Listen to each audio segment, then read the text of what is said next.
Today is, what, Wednesday? Yeah, today is Wednesday, March 26th, 2014. My name is Taz Castillo. I am interviewing Priscilla Fraga for Peak Preparatory Dallas Community Oral History Project at Peak Preparatory. Now, where did you live when you were 7? 7. I was technically with parents until I ran away. Oh, where did you run away to? Tried to go to family members' homes, but apparently nobody wanted to take me in because we were just far distant like that. So, yeah, I just pretty much just did what I can on the streets until I got picked up and sent to a shelter. And in the shelter, did you make any friends? At first, no. At first, I was very quiet. I didn't get along too well with people, especially kids my age. Just because, I was just always the outsider. Just didn't have much to say at that point. So, yeah. Okay. And the people that ran the shelter, how were they? Very helping. I guess some were trying to figure me out more, since I didn't talk much. And like I say, they just really wanted to get to know me, so. I didn't break the ice until I was actually a teenager, because at that time I had more to talk about. I needed more to talk about. Okay. Friend, you could say. I needed a friend, And going back to your family, before you ran away, did you have any siblings? I had 3 siblings, 2 brothers and 1 sister. Were you close to any of them? Not really. Due to my parents' conflicts at the house, we didn't really do much as far as we couldn't really talk with each other, so we were not really much allowed to play, so. Okay. So are you the youngest or the oldest or I'm middle the child? oldest. You're the oldest? Mm-hmm. And how old were your other siblings at that time? That time they were all under the age of 5, from what I can remember. 4, 3, and baby, infant, so. Okay. What was the main cause of your parents' conflicts? Drugs, affairs. Father was never home. Mother was always working, so I was pretty much left at home with the kids all the time. Okay, so you were pretty much the parent of the house to raise them. Mm-hmm. And was it the amount of stress that was building up that caused you to run away? Yeah, it was mainly because I didn't have the freedom to do what I wanted. At that time I was a kid, so all I wanted to do was just be free instead of disciplined, Mm-hmm. So in a way I can say I blame myself for running away. Maybe things would have been different if I stayed and raised the kids. But who thinks like that at the age of 7, Yeah. Did you receive any kind of education? At a point I did. Well, the shelter provided the education for us, so everything was pretty much free. I was pretty much natural smart. I guess you can say I caught on to certain subjects. But no, really, schooling hasn't really been in my life. Okay. Not like I would hope, Yeah. When you said that you were naturally smart, what subject was your favorite? Writing. Writing? Writing. Do you remember anything that you'd like to write about? Drugs. Yeah, not to say that in a good way, neither was it a bad, but I can say, whenever I was a teenager, I did experience with drugs. I got involved with a lot of stuff I wasn't supposed to. At that time, it seems like my eye was more open up into poetry. Okay. So, that was my biggest. Okay, so you pretty much wrote about what you wrote could about actually everything. Yeah. experience? Very much. I started there's a word for it. Self-injury to yourself, like people who cut themselves. Self-harm? Self-harm. I did a lot of self-harm while I was on drugs. A lot of it maybe was my past haunting me, Mm-hmm. being alone and just not really having nobody, So I was pretty much free when I was on drugs. So I had so much more to talk about. and I wrote everything down. Okay. When you were a teenager, you mentioned that you had a friend in the shelter. What was that friend like? She was real shy, like me. Kind of crazy in a way. She used to talk to herself a lot, and nobody talked to her, just like nobody talked to me. And maybe it was, I felt like she was kind of like me in a way. Mhm. So just one day, I started talking to her, and we kind of just became real good friends. That's good. What ethnicity was she? She was Hispanic. Oh, so was this shelter mainly Hispanics, or was it a? There was a diverse- variety. There was a lot. I mean, there was Asians, there's Korean, African American, whites. I mean, it was just a variety of us. So I mean, there was really no more other. You know what I mean? Yeah. I mean, we were all pretty much even in the amount. Oh, okay. Were there like any big conflicts in the? A lot. I've gotten into a few myself. Yeah, I mean, it's kind of like being in school. I mean, bullying was, I mean, it's kind of like everywhere, You're always going to run into conflict with people you don't get along. There's always going to be somebody out there that doesn't like you, just for no random reason, Yeah, so there was a lot of conflict, I can say. Okay. While growing up in the shelter, did you try to help out with any of the chores or any of the money problems? I did what I could for the most part, as far as keeping clean and, just communicating with everybody, really, that's all there is to it, I mean, helping others, I mean, that's why we're all there, is to help each other, Okay. So, yeah, I mean, there was a lot of that involved. And when you were growing up, what's the highest level of education that you did receive? The highest level, I actually made it out there, I mean, farther than, it's like I feel like I just skipped grade levels because my mind frame was just on a higher level, so everything that was taught to me was just like that, Okay. Everything was pretty simple. I mean, I guess the good thing I can say about my education, of the most that I gotten from it, was that it was a one-on-one type of thing, I mean, somebody was teaching me, and instead of like, there was a couple of others learning the same thing, but to me it's just like a, person-to-person teaching, So it was faster for me. So it wasn't like just like a big classroom and then the teacher just kept teaching? I mean, it was kind of like that, really. I mean, we had so many questions, so like it's like our subjects were just hours long, That's how, I mean, at least that's how I felt. Yeah, I mean, it's just like the same as any other learning group, I mean, we're all there learning, and so yeah. I mean, sometimes there was a lot, sometimes there wasn't enough, But yeah, I can imagine. And you mentioned that you were a fast learner. Were you ever bullied because of that? I was always doubted from others, like my opinion somehow didn't matter to some others, which is fair enough, because that's why we're entitled to our own opinion, So yeah, there was times where people tried to prove me wrong, or, even I tried to prove others wrong, or, over a simple question that was answered, or that was given in the learning group, so, yeah, I mean, that's pretty much what it's all about, sharing your opinions, we all think different. So it's really up to the person how they react towards it, And how long were you in the shelter? I've been in the shelter, I was there in and out, because there was times where, when during my drug process, I did run away a lot, and I was on the streets a lot, and then I would come back when I wanted to straighten up, I guess a lot of times I got curious. When my curiosity would come in, I'd just vanish, So I've been in and out for years. I mean, since now I'm 25 now, and I can say I've just, since 7, I've been in and out. The longest I've actually did stay in there was when I was, of course, when I started in there till 12 years old. After that, I just kind of, as a teenager, I started having changes in my body. I mean, just everything changed, as a teenager, you do change. And yeah, my interests were just on different other things. So. Okay. Going back to your drug problem, with your friend, did both of y'all do it, or was it just you? It was both of us.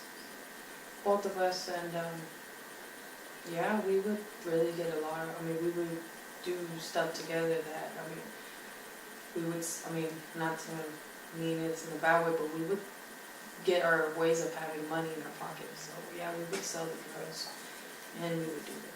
So yeah, we were pretty rebellious at that time. Okay. I guess, is what, when you were younger, I guess, as a teenager, were you like involved in any type of relationships? I was. There was this one guy I met while, I mean, we did drugs together. I mean, if anything, that's, now that I'm sober, on a sober mind frame, I can now say that we were just together for drugs. But it was also a friendship level too.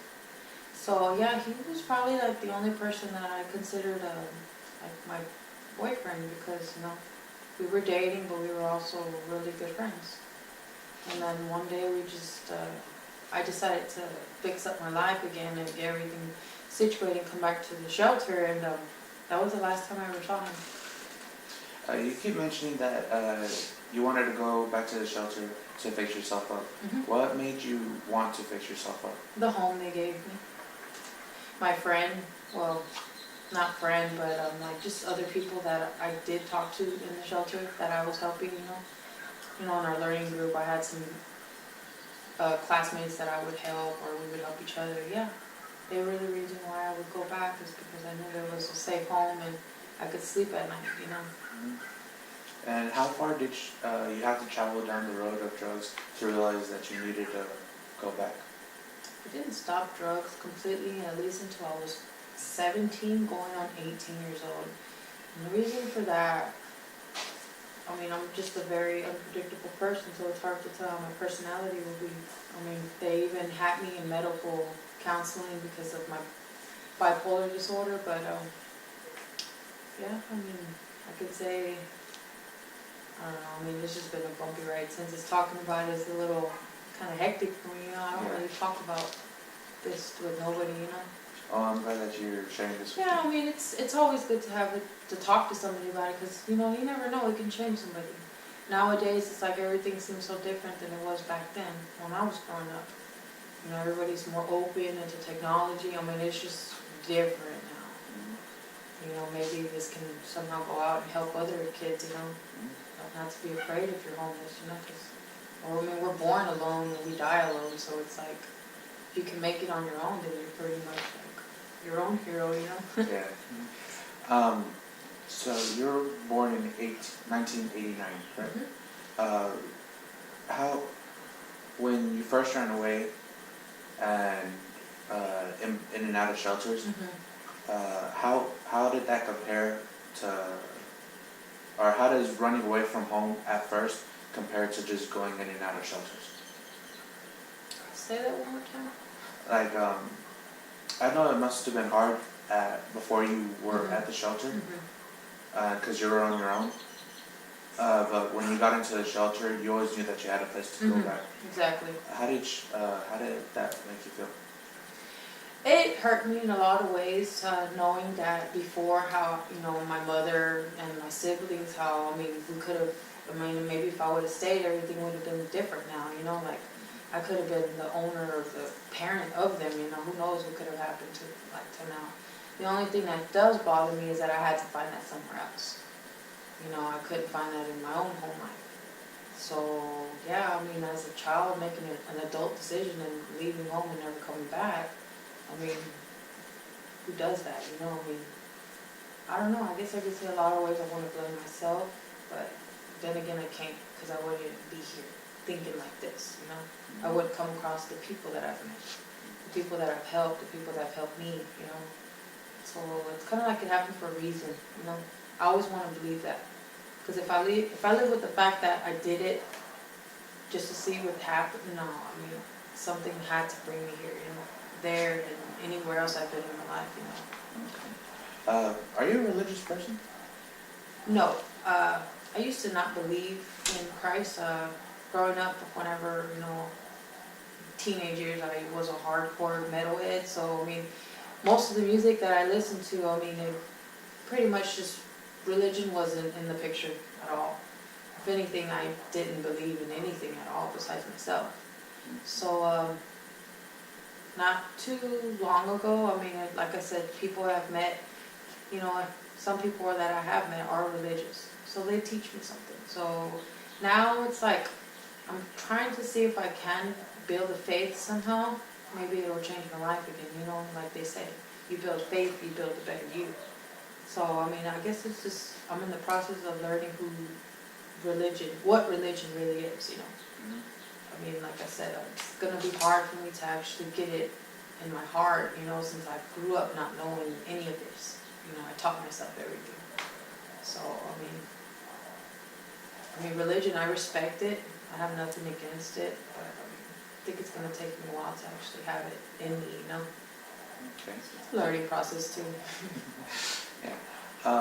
Going back to when you said that you first ran away, you tried to go to family. What was the first family member that you went to? My sister, and that didn't work out because she disappeared a long time ago. So I basically was trying to look her up in the pages. That time there was yellow pages and people could find people, but she was pretty much nowhere to be found either. I mean, I honestly don't know if she was gone away. I mean, this wasn't my sister. She was just from another father, you know, Yeah. father from another mother.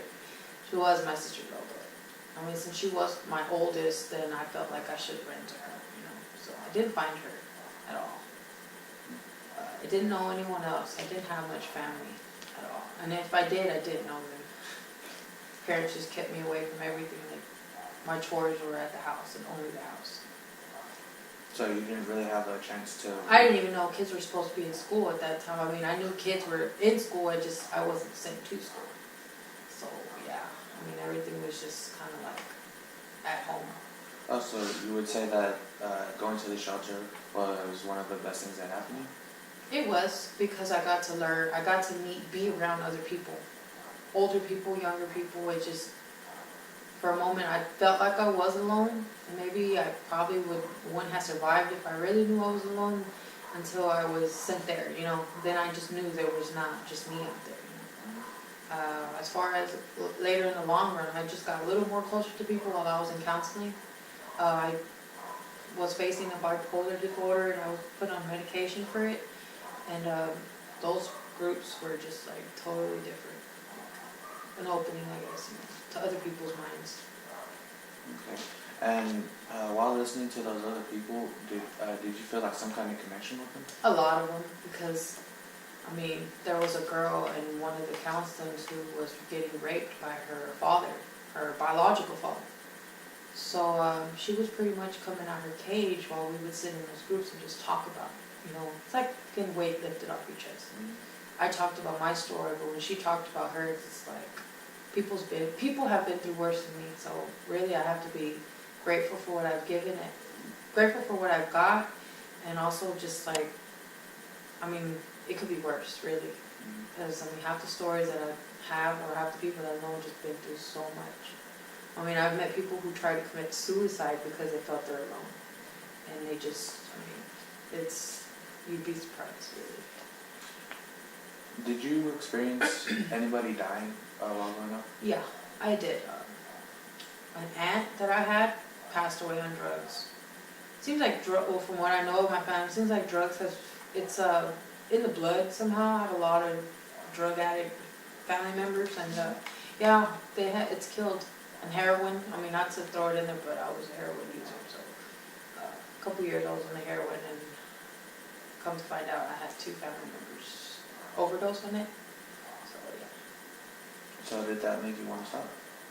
No, it didn't. I didn't know who they were, to be honest. So I felt like if I want to quit, I'm gonna quit, which I did. You know, it was eating up my physical appearance for one. I wasn't eating. I was very fragile. Bones were cold. Yeah, so I suffered a lot from drugs. If I could take anything back, it'd be the drug use. But then again, I wouldn't have my poetry with me either, because while I was on drugs, that's where the poetic side of me came out. So I have a lot of poetry that I written. So you found poetry as a way to express... It was my way out. It was a hobby. photography became my hobby now. I mean, that's what I do now, but, yeah, poetry has been a big part of my life. You know, like art, it's like art. You know, you have painters, you have photographers, you have musicians, it's like, you can express yourself in any kind of form of art. Mine was poetry. And going back to what you do now, you said that you're in photography? Yes, What's I that do about? photography. That is very, it's like expressing for me. I can say that most of the art that I'm involved in now has to do with, I mean, it's just basic photojournalism. So you take a picture and you write a poem about it. The picture has to have a meaning to it, you know? So it's like you put two and two together, and you got a story, pretty much. And when did you start? I started this, I got noticed, pretty much. They have this thing with Facebook now. I made a little profile, and I'm, in fact, tattooed from almost head to toe. And yeah, I mean, I was just posting basic little small pictures, and the photographer was interested in taking photos of me, so I volunteered. And that was like a turning table for me, because I'm very shy, don't talk to many people, so yeah, it was like a door open for me, you know, to express myself. Sorry, smart dog. You said that you were in Trooper. Go over there. Go, Trooper. Sorry about that. You're fine. You said that you have tattoos. What was your first tattoo? My first tattoo is actually on my back area. It's a small tattoo, it's my name. But I mean, it was just like a turning point. Like I said, I used to do a lot of self-injury, so that was my other getaway, was the art. So it was just something small that I got, just lettering, nothing too big. And it just gradually got bigger the more artists I met, you know, along the long run. So yeah, I mean, it's my tattoos have changed from script to like portraits, you know, to pictures. Which one's your favorite tattoo? Actually, it would have to be this one, right here. This one. Oh, that's nice. It's actually a heart, a real heart with a tattoo gun going through it. And the meaning for this was because I was dating a guy who did tattoos, and we were like head over heels for each other, and then of course the love triangle or love trauma happens and we just break up. This was a good memory of him. Not only that, I mean, it kind of has a lot to do with me. Like, you know, it's like something stabbing through a heart. My heart's been stabbed plenty of times, so I mean, my art and heart, it just goes together, pretty much. So, I mean, yeah, I can say that it's probably one of my favorite pieces on me right now. Alright, cool. I guess, going back to while growing up, did you have any, I guess, role models? Myself, for one. Also, I had role models, like famous pop stars like Gwen Stefani, and you know, Christina Ricci is probably one of my favorite actors. I mean, simple role models like that, yes.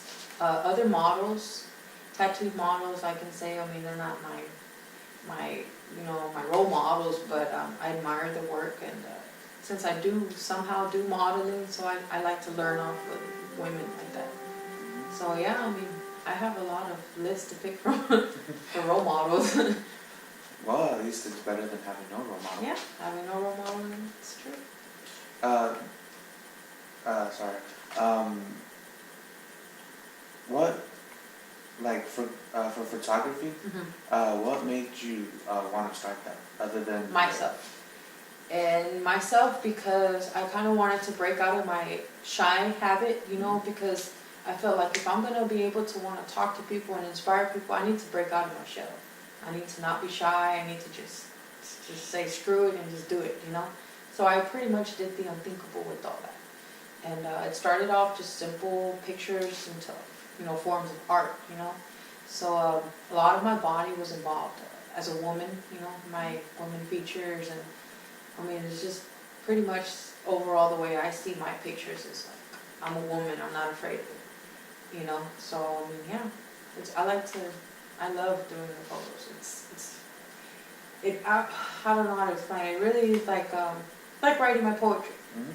You know, it just takes me away from everything. I'm focused. I'm, determined. So, yeah, it's pretty exciting. I'm waiting back for the actual photos to come out. So, And while doing this photography, have you met anybody due to it? I've met a lot of people. I've met models. I've met photographers.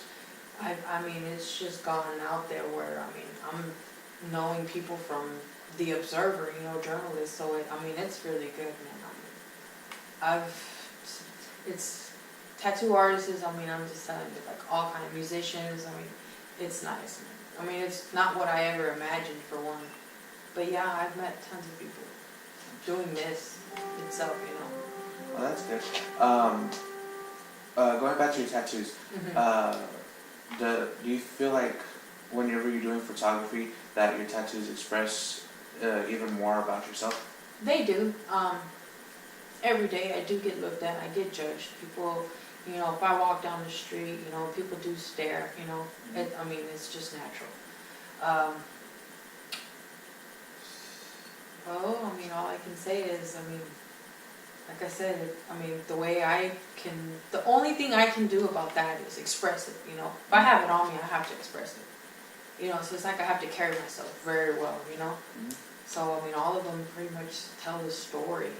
Really, some people like it, some don't, that's just the fact that I have to do it, And when did you find out that tattooing was like another form of expression? At first, I didn't, to be honest. I will be totally honest. I did the tattoos because it was a different way for me to self-pain, inflict myself, or I don't know the words that well like that. But it's like a self-injury thing. I pretty much got tattoos because I wanted pain, I enjoyed the pain. And after a while, I started making it into the hobby, like my form of art. For a while, it was just because of the pain, like I said. But I had to not do that to myself, It just kind of went from one way to another, I don't know, kind of hard to explain. 'Cause some people will, see it different, Yeah. They're like, oh, she's a pain freak, or oh, she's just one of those weirdos, But it's not really any of that, It's really just me now, I had to understand it over the years. And so basically, running away would you would consider it as a stepping stone to the life that you have now? Yeah, really it has been. Because I was still maybe at home, like I said, maybe I would have never got the courage to talk to people. Maybe I would have still been shy, Maybe I wouldn't have met all the great people that I have met, or all the other people that have been through the same thing I have, There was always the bumps in the road that, had me feeling like, why am I here? What am I doing here? Why does this have to happen to me? Until I had to break myself out of those mind frames, because at those times, that's when I would get severely depressed. So when I would blame myself and blame everybody else around me, besides seeing how life really was, Mm-hmm. So I have to be grateful for where I am now, especially where I'm at. Because, like I said, the people that I've met, people who don't commit suicide because they're afraid to be alone, or because they have no home or no one to go home to. So yeah, I have to be grateful for everything now. And how is your life now? My life now is very humble. Humble, and when I mean humble, I'm at peace now. Okay. I can live with myself. I can live, for a while. Money was a hassle, but since the photography thing has been doing me pretty well, I have no worries at this point. I do miss my mom, if anything. I kind of wonder how she's doing now, how my brothers and sisters are. I don't know where they're at. I haven't spoke with them since then. They haven't came to look for me, so like I said, if there is a God out there, the people that have taught me, then maybe He's brought me here for a reason, Mm-hmm. I'm here for a reason, and I have to live with that, And do you think that with this interview, they might be able to actually find you if they are looking for you? I would hope so. Maybe, maybe they don't know me, so that's the thing that would probably bother me, is that they'll see me and not know who I am because of how I look. They might not acknowledge the way I look, they might not be okay with me, their sister being tattooed up, or people are gonna judge you right. And I would hope that if they did see this video, that, they know that I still think about them, and that I always wonder how they're gonna be, even if they don't forgive me for it, So I can just hope they do, if anything. And with your life right now, what else, other than photography, what else has helped you?